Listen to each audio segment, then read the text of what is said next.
يا صباح الخير على احلى اخوات في الدنيا، ازيكم عاملين ايه؟ يا رب تكونوا بخير.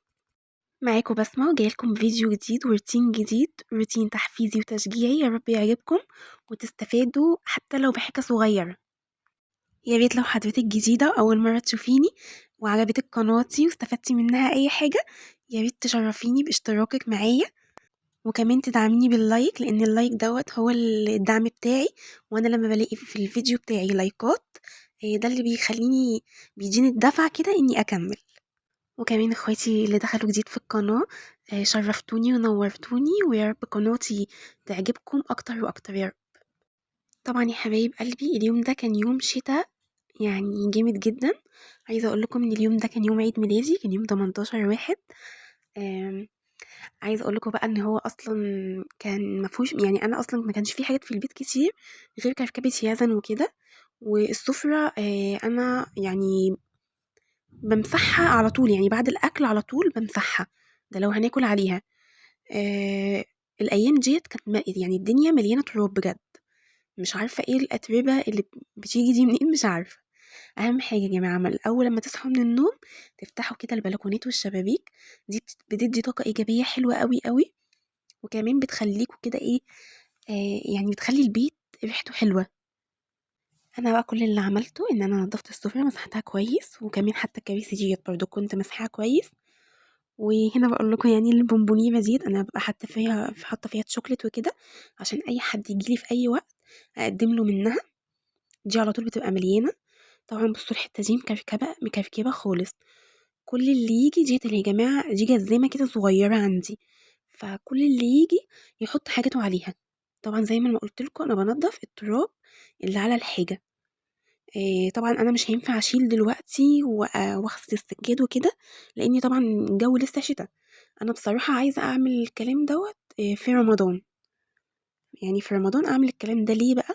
علشان خلاص هيكون داخل علينا العيد وكده، فأبقى مستعدة للعيد، تمام. لكن أنا كده مش بابقى قاعدة في البيت على طول، فاهميني؟ يعني 15 يوم عند ماما و15 يوم في بيتي، فأنا حاجتي مش بتلحق تتبهدل، حاجاتي نضيفة لسه. بس أنا بقى أي تراب وأي حاجة بامسحها كده، علشان خاطر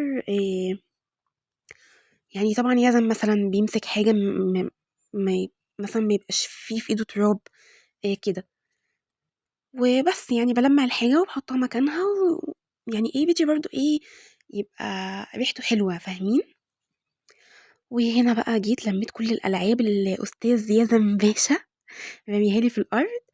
وطبعًا هو بيلف ورايا، أنا بجد ما كنتش عارفة أصوّر منه خالص، بس أنا حاولت وصوّرت، يعني حاولت وصوّرت. عايزة أقول لكم يا جماعة إن أنا الكنب أو الرُكنة أو أي حاجة يعني في الأنتريه أو كده، باشيل تحتيه الأول، وبانضّف بقى، يعني لو في مثلًا حاجة والّا كده على طول بالمكنسة، أنا على طول باعمله بالمكنسة. فلو في يوم في الأسبوع والّا كده ما شِلتهوش، فمش مشكلة بقى خلاص، يعني أكيد مش هيلحق يتراكم تحتيه حاجة.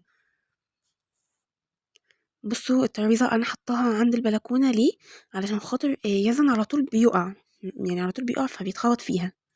أنا باوريكم هنا التراب على طول يقع ييجي إيه مخبوط في قلب الترابيزة، فأنا بعدتها كده بعيد بحيث إن هو يبقى قدامه مساحة كبيرة يلعب فيها، لأن احنا كل قعدتنا في الصالون أو في الريسبشن.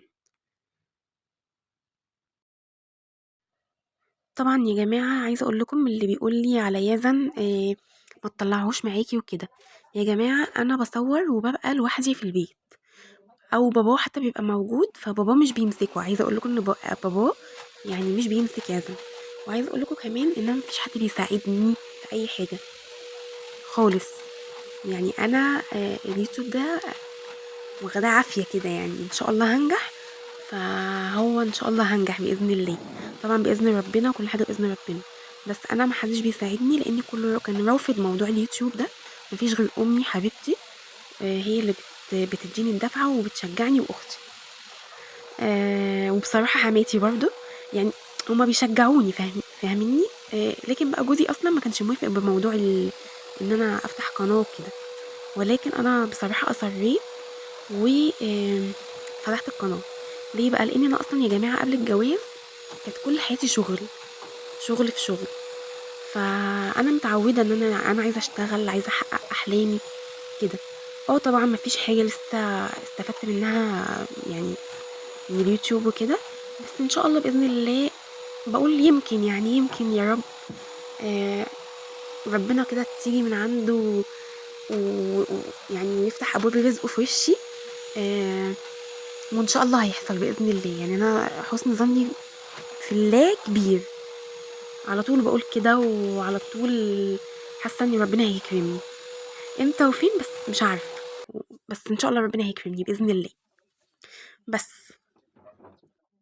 انا اسفه قوي بقى على فقره الدوشه اللي انا عملتها لكم دي. بس انا حبيت بصراحه الفيديو يبقى بطبيعته ويعني اسمعكم كل معايا بقى الاصوات اللي انا سمعتها دي، بيبقى الفيديو حلو قوي كده.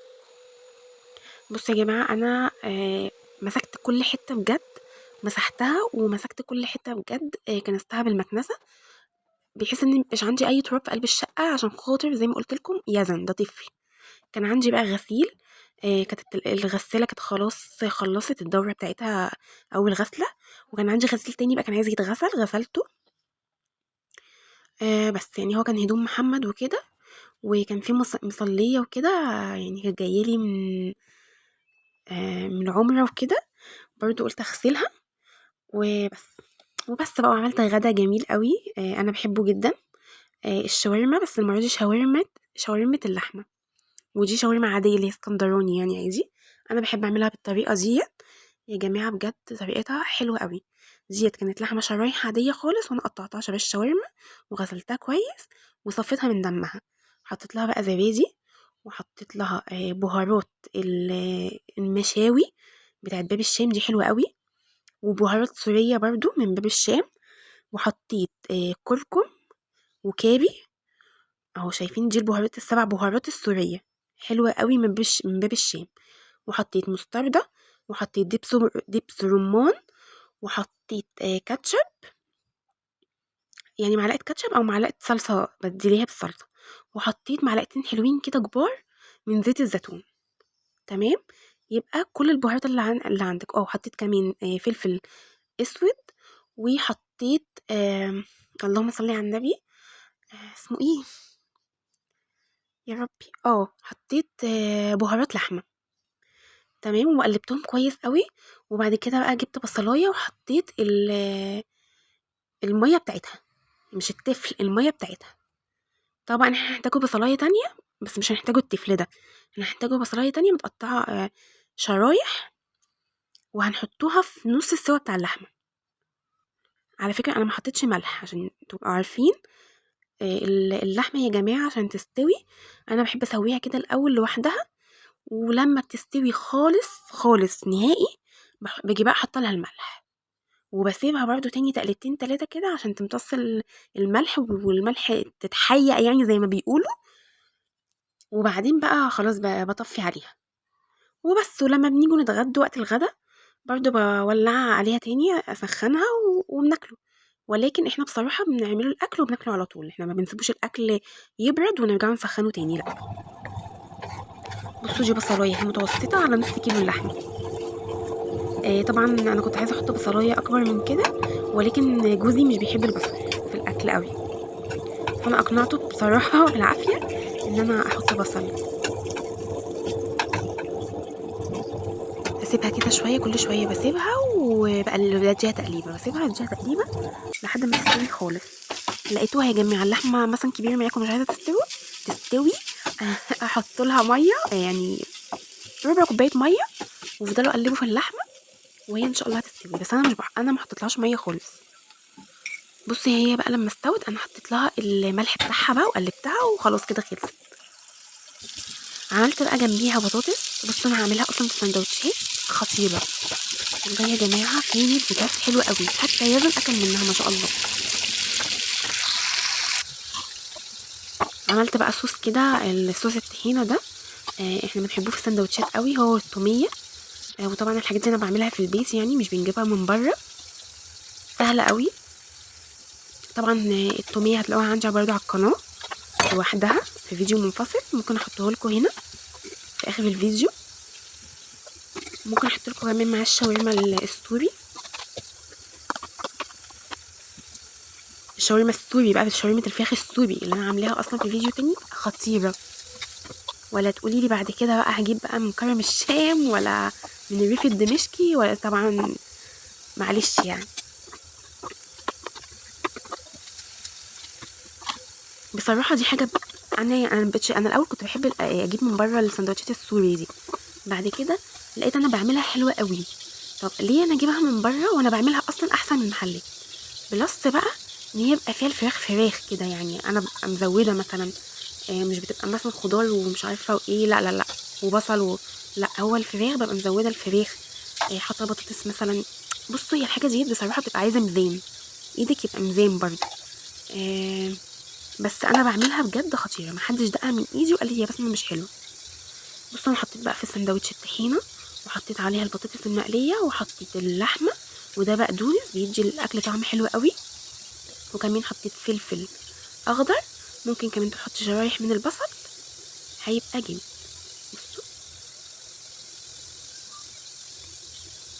عملت بقى السندوتشات، يعني حاجه كده جامده، وجنبها بطاطس والحمد لله. بصوا شكله روعه وطعمه تحفه بجد. لا جربوا الاكل زي جماعه، اكيد جربتوها يعني، بس جربوها تاني عشان خاطري. هنا بقى بالليل كنا رحنا عند حماتي، وقالت بقى ايه يا جماعه هتعمل لنا مربى الفراوله. جبنا الفراوله دي 2 كيلو فراوله، حطينا على 2 كيلو فراوله كيلو الا ربع من السكر تقريبا. وكمان يا جماعه سيبنا السكر عليها كده، قلبناها وسيبنا السكر عليها كده عشان تنزل الميه بتاعتها. هي ما بيتحطلهاش ولا ميه ولا حاجه، هي بتنزل الميه بتاعتها وبعد كده بتتعمل بيها. فراولاتي الحلوين، لو وصلتوا لحد هنا لو سمحتي لايك وكومنت حلو بقى بالمره.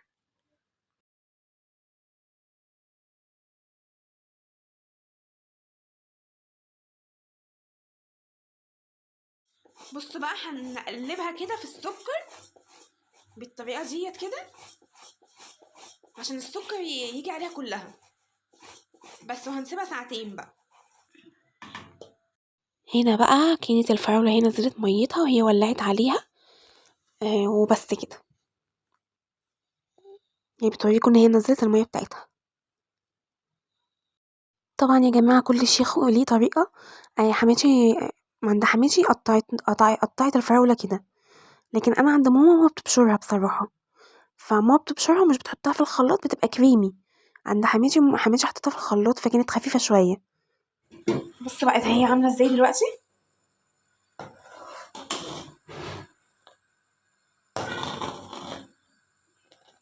عايزة اقول لكم في الوقت دوت كانت ريحتها قلب الدنيا بجد. اعملوها يا جماعة في البيت، انضف واوفر.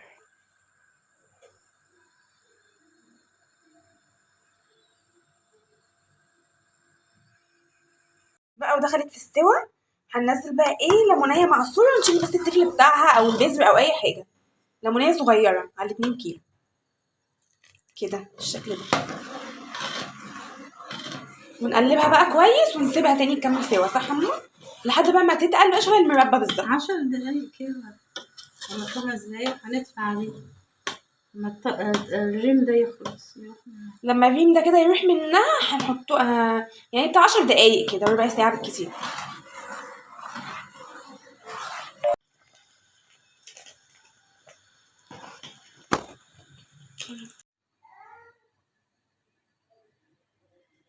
بيقول لك المفروض تبقى بصوا 2 كيلو هم، عملوا 5 برطمانات اهي.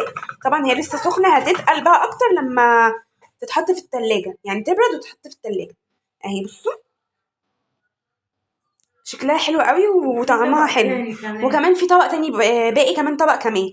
احنا بعد ما خلصناها ضربناها في الخلاط، ممكن تضربيها بقى بالهاند بلندر كده، بس كده. عايزه تحطوها حتت عايزين بقى تحطوها بالحتت ماشي، عايزين تخلوها كريمي كده تمام، بس كده. شايفين شكلها عامل ازاي وريحتها بقى يا جماعه كانت تجنن. وعايزه اقول لكم طبعا زي ما قلت لكم كل شيخ وليه طريقه، لو عايزين طريقه تانية انا هنزل لكم طريقه تانية. عايزه اقول لكم بحبكم في الله، ويا ريت تعملوا لي لايك ويا ريت تدعموني، بحبكم جدا جدا.